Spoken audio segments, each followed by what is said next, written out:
How to be happier with zero or very little expectations. And if you're anything like me, you have high expectation of yourself and others. In this video, we're going to talk about how to maintain those expectations, but how to be happy no matter if the other person meets that expectation or not, and no matter if you yourself have not fulfilled that expectation. The hard truth is, all of us have expectation, but the reality is if you put that expectation on someone else, you're setting them up for failure, because you are asking someone to do something, but they may not be able to do it. So you're putting that unnecessary burden onto that person. Let's talk about something here.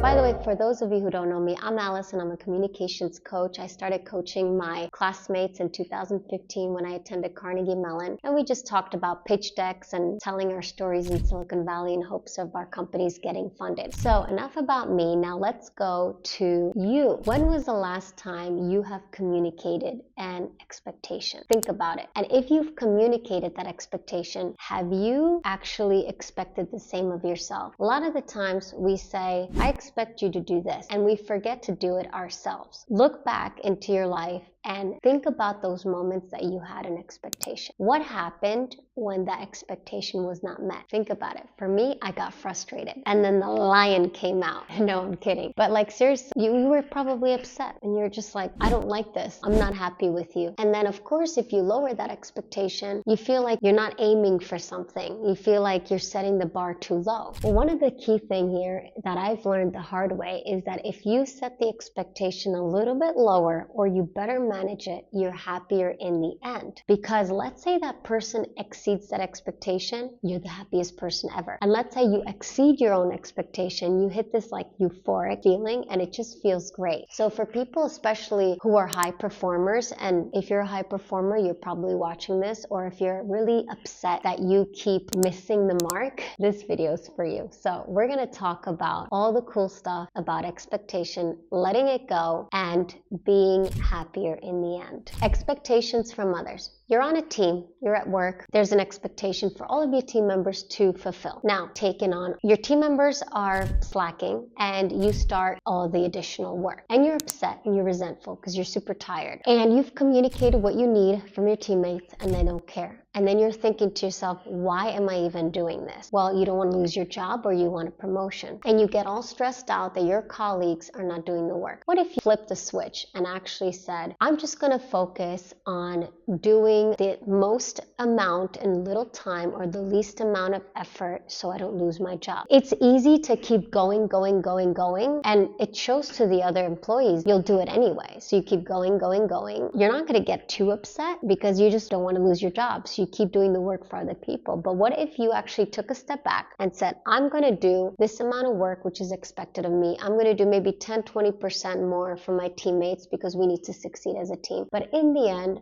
I'm just going to do the bare minimum to sustain my output. So every day you got to work 8 hours, right? You don't want to burn out. If you burn out, you lose your job anyway. So what if you just did minimal effort and some 10-20% more? And this way you're actually managing your expectation better. How would you feel if you did it this way? Think about it. So now expectations in your personal relationships. This is kind of funny. Let's say you're in a relationship and you expect your partner to fill out that resume, and you've helped your partner with the resume and to submit the resume. They've even gone to the job interview, and ultimately you realize that they didn't even care about the job, and actually they didn't even go to the interview, or if they went to the interview, they didn't follow up. And now you're like searching for your partner to get a job, and you're like filling out the job applications, you're submitting all the resumes, and now asking yourself like, why am I doing all this work? Because I'm not the one that is applying for the job, it's my partner. So wouldn't it be helpful if instead of you doing the work and expecting that person to do the work, to instead ask questions like, what is the roadblock in your ability to finish the job application? Or what is holding you back? Because I think understanding those roadblocks that the person has shifts the focus away from, I expect you to do this, changes to, hey, how can I support you to overcome these obstacles? When you move away from expectation and focus on the obstacles or the journey or the present that's in front of you, it actually helps manage the expectations. One of the things I struggle with is truly being in the present. I have these expectations of the future, like all of us. My friend was telling me, your life is a series of moments in the present, and the future will come. So when you stack these moments, you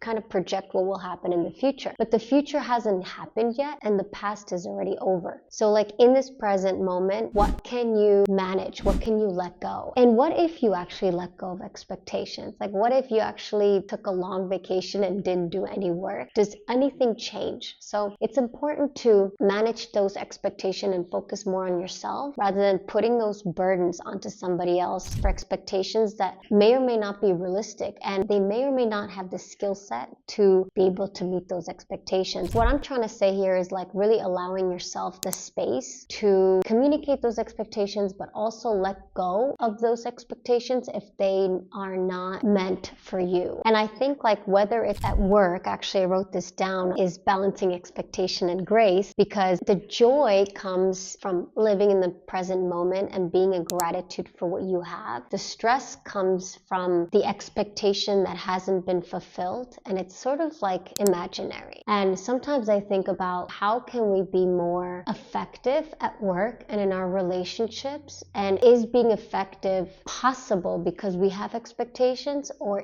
are we being more effective if we let go of those expectations? And I'm curious to see what you think. Do you think we're more productive or effective or joyful and happier if we have those expectations because we have something to work towards, or when we let go of them, we actually learn to be happier and in the present moment? So I'm curious. Anyway, more on communication. Check out one of my playlists here, Improving Communications with Alice. And I'm also going to be talking a lot more about skill sets that we can gain at work, how to better manage people and better manage your relationship with your boss. I think that has come up with a lot of the questions I get is like, well, how do I deal with a narcissistic boss or a boss that does not respect me? And those same questions I get for in relationships. How can I explain to somebody to respect me more? I'm going to be addressing a lot of these communication challenges that we have at work and in our personal relationship. Make sure to subscribe to my channel and stay tuned. This has been a little bit of an interesting episode,